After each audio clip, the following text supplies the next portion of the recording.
Para el análisis, Maximiliano Sbarbi Osuna es analista internacional y está en Buenos Aires, en Argentina. Maximiliano, ¿cómo está? ¿Cómo le va? ¿Qué tal? Muy buenas noches. Maximiliano, Lasso ganó por una corta diferencia, ¿no? Aproximadamente 5 puntos porcentuales luego de una reñida primera vuelta con el otrora candidato Yacu Pérez y además ahora con denuncias de campaña sucia en su contra y campaña para la segunda vuelta plagada de fake news.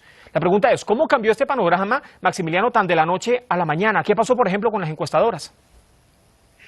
Bueno, los ecuatorianos priorizaron el voto más anímico antes que el voto racional, porque lo que están buscando en este contexto de catástrofe sanitaria que está viviendo Ecuador y el mundo también, pero Ecuador principalmente y también catástrofe económica, es al lazo protector, un lazo padre, es decir, una imagen de un político que viene experimentado, que ya ha sido ministro en nuestros gobiernos y que ha podido financiar al sector privado desde los bancos que él mismo dirigía, porque es un ex banquero. Ahora están esperando que haga lo mismo desde el sector público. Lo que triunfó aquí es además de este voto anticorrupción, porque recordemos que Lasso siempre utilizó como caballo de batalla su lucha contra la corrupción, correcto, ligando tácitamente la corrupción al gobierno de Correa y luego al gobierno de Lenín Moreno.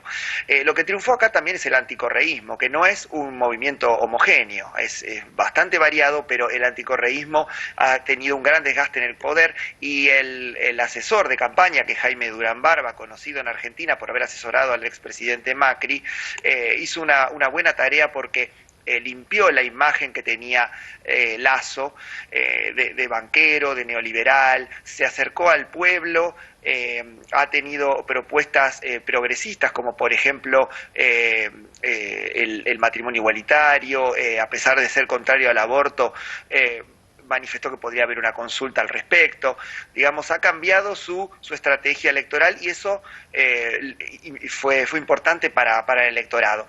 Y en la segunda vuelta lo que pasó es que el candidato correísta Arauz se centró en atacar a Lasso. Sin embargo, Lasso lo que produjo es se dedicó a cazar el voto que no lo había acompañado en la primera vuelta. Recuperó, digamos, casi el 20% había sacado en la primera vuelta y en la segunda el 52%, o sea, subió bastante. En cambio, Arauz había sacado el 35% y ahora el 47%. No fue tal la recuperación de Arauz que no le alcanzó.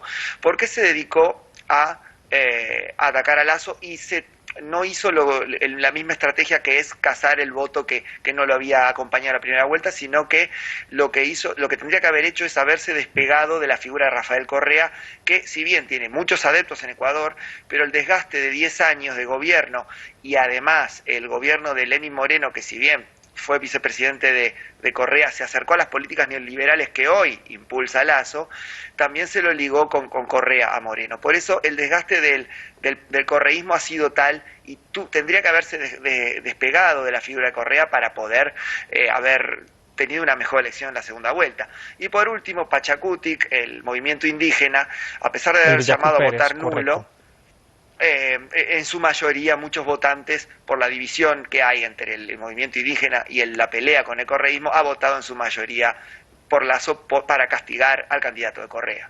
Pues imagínense, vaya cómo está ese panorama. Y la pregunta que nunca puede faltar en diferentes medios de comunicación, Maximiliano, es ¿cuál es el país entonces que está a punto de recibir Guillermo Lasso? Porque tal vez podríamos hacer una aproximación del Ecuador venidero, teniendo en cuenta ahora, grosso modo, el panorama y el programa de gobierno presentado con Lasso, con apertura ciertamente económica, pero priorizando a las transnacionales y a las empresas privadas, y la actual situación, sobre todo de vulnerabilidad económica con la deuda externa. Y acá aprovecho porque ¿en qué lugar queda entonces la población? Claro, cualquier presidente que hubiese asumido se hubiese encontrado con un panorama catastrófico. El 70% del aparato productivo está detenido por la pandemia. La deuda, como bien decías, representa el 63% del PBI, que son unos 80.000 millones de dólares, y solo le quedan de reservas 400 millones. Es decir, que tiene un panorama bastante complicado en lo económico. También en lo sanitario, porque la campaña de vacunación llevada a cabo por el gobierno de Moreno es insuficiente, primero por la escasez de vacunas, y segundo porque no ha ha llegado a distintos sectores vulnerables de la población. Lasso tendría que reiniciar la campaña de vacunación para poder lograr una cierta inmunidad en este periodo tan difícil.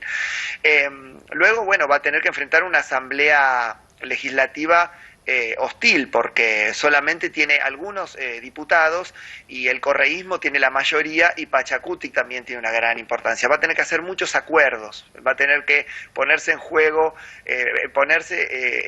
demostrar que la democracia de Ecuador va a tener que demostrar que su democracia funciona a través del Parlamento, a través de acuerdos, y bueno, también tiene una agenda social pendiente, como decía, que es más progresista, y también lo que va a hacer, según dijo, es no aumentar el IVA, que es algo que pide el FMI por el acuerdo firmado con Lenín Moreno, y también lo que va a hacer Lasso es impulsar su principal producto de exportación, que es el petróleo, y también desarrollar la minería. Eso pone en juego al medio ambiente, eso pone en tensión con las comunidades indígenas, pero es una de las aristas que puede llegar a tomar, sí, para poder recuperar la economía en este panorama. Y la población va a tener que, seguir reivindicando sus derechos, porque recordemos que en octubre de 2019 las protestas que se vieron en varios países de América Latina con gobiernos de derecha como Chile, Colombia y Ecuador